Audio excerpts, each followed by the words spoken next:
గౌరవనీయ ఎంపీ గారు శ్రీమతి దగ్గుపాటి పురంధేశ్వరి గారు.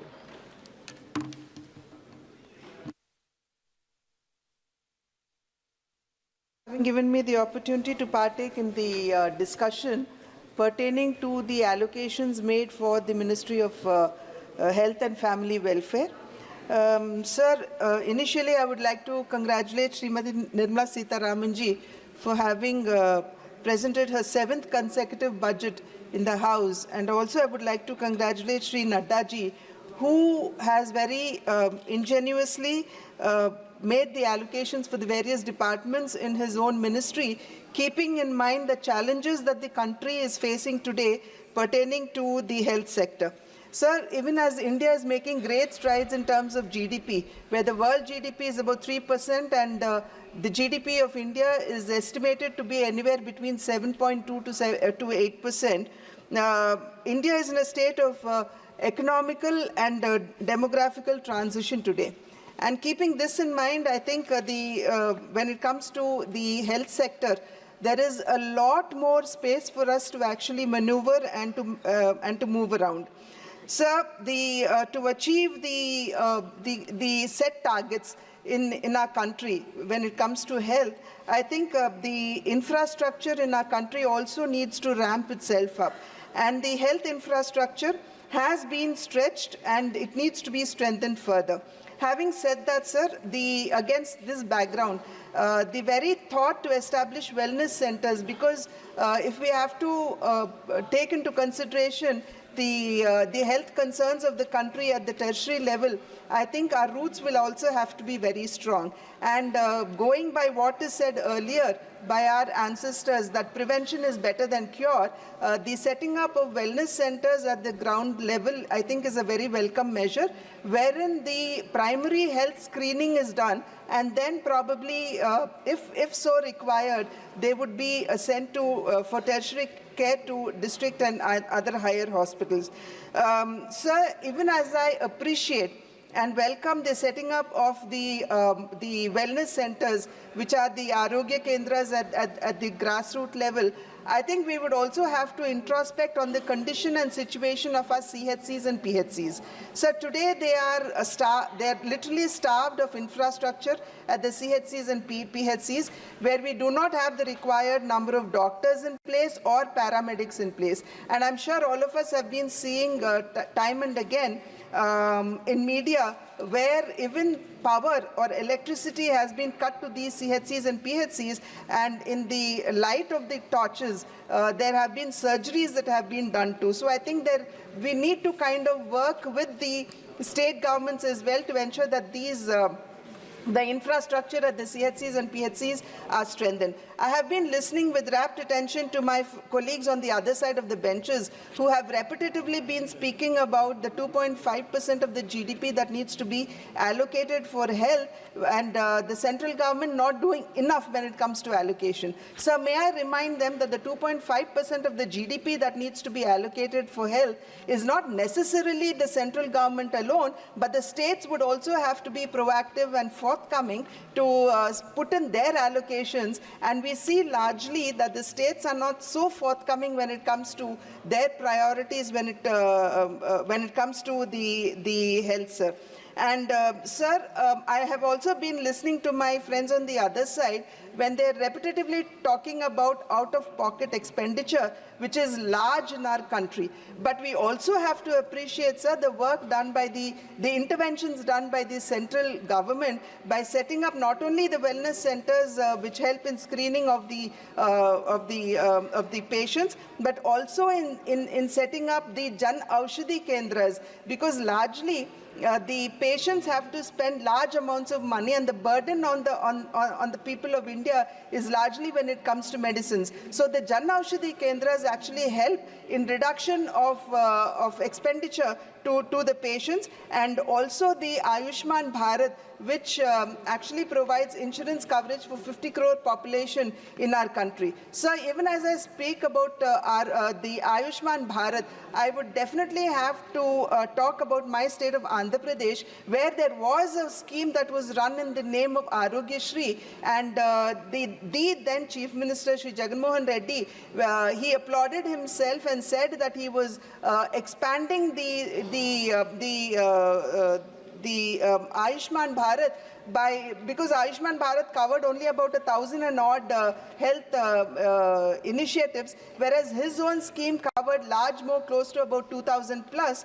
But in the whole scheme of things, he not having paid the private hospitals who were actually shouldering the Ayushman Bharat and the Arogyashri today have refused to come forward and support the Ayushman Bharat and the Arogyashri, and this is negatively impacting the Ayushman Bharat scheme in our own state. So I would request the Honourable Minister, even as she is seated here, to kindly take note of this and to ensure that the difficulties that our state is facing is overcome.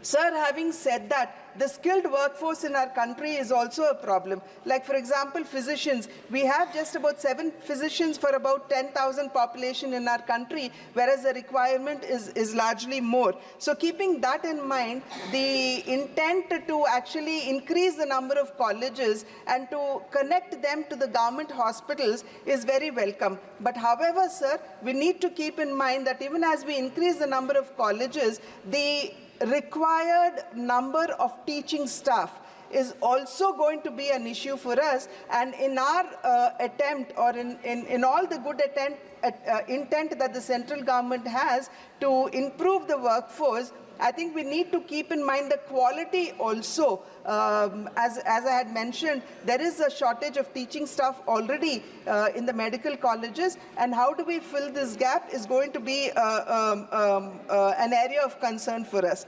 Sir, I have been listening to my colleagues when they have been saying that very little has been allocated for mental health. Sir, there has been an increase from 63 crores to 90 crores when it comes to mental health. I do agree, sir, given into the fact that there's a lot of psychological pressure on our children when it comes to neutral families, the after effects of COVID, and also, if I may say, the drug addiction that we see in the country. I think this increase in allocation is welcome, though we desire that a lot more should be done in this direction. Sir, digital U-win is a wonderful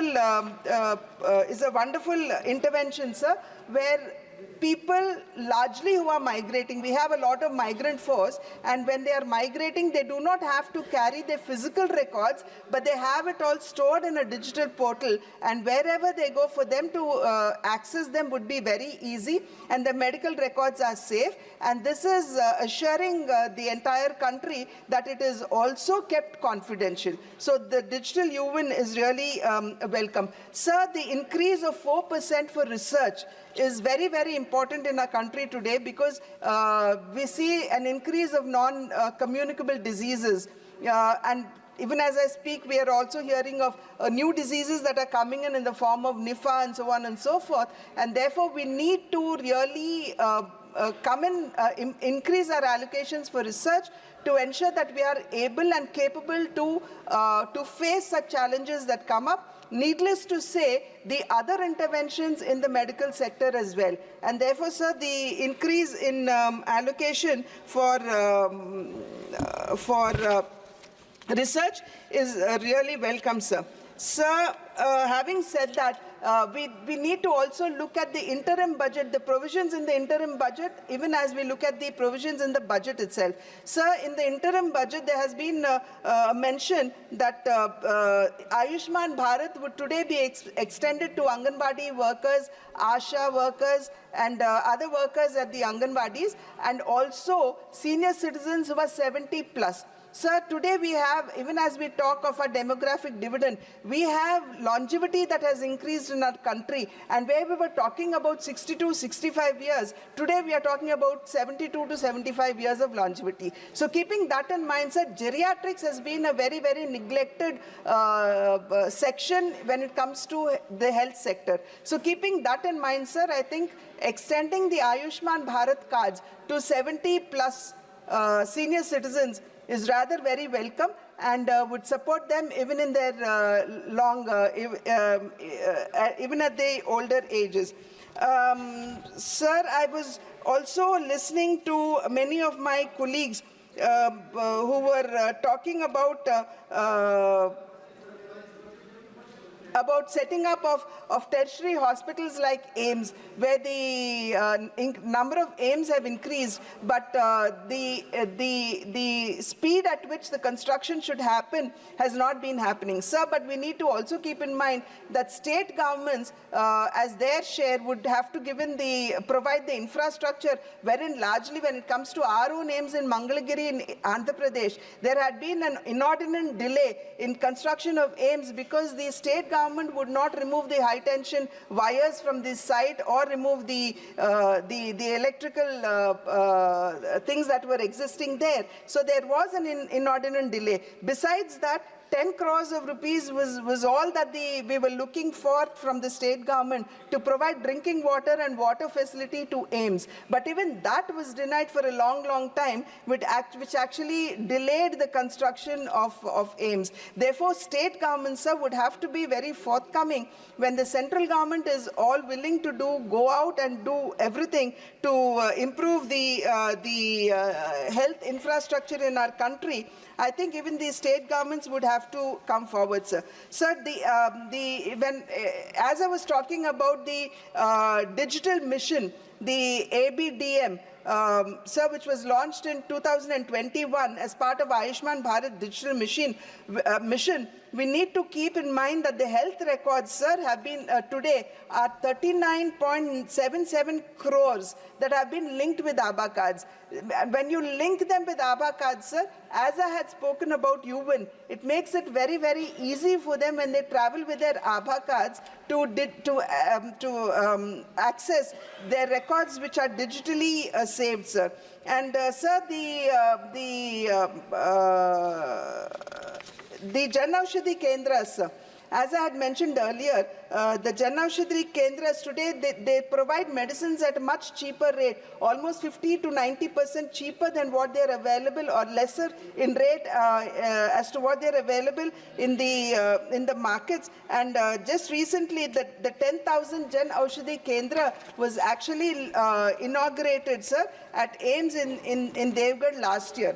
Sir, even as I speak of Jan Aushadhi Kendras... Kindly conclude, madam. Yes, sir. Even as I talk about Jan Aushadhi Kendras, we also need to keep in mind the fact that today India is called the pharmacy of the world. And we not only are producing our own medicines, but are in a situation where we are able to supply to the entire world. But, sir, I think I would like to draw the attention of the minister to the fact that we need to invest in API manufacturing. We are solely dependent today on China, sir, and once we are successful in manufacturing our own APIs, I think medicines would be much more available. Sir, coming to the last point, the cancer that many of us are quite concerned about. Sir, Global Observatory had said that India stands third after China and USA when it comes to the incidences of cancer in our country. Therefore, the three medications which the BCD or Basic Customs Duty has been reduced on is a welcome measure which will actually make cancer treatment available to people who are in deeply need of it. And also the X-ray tubes and the flat screens, the BCD being reduced on it, would actually make medical care and attention easily accessible to people who actually need it, sir.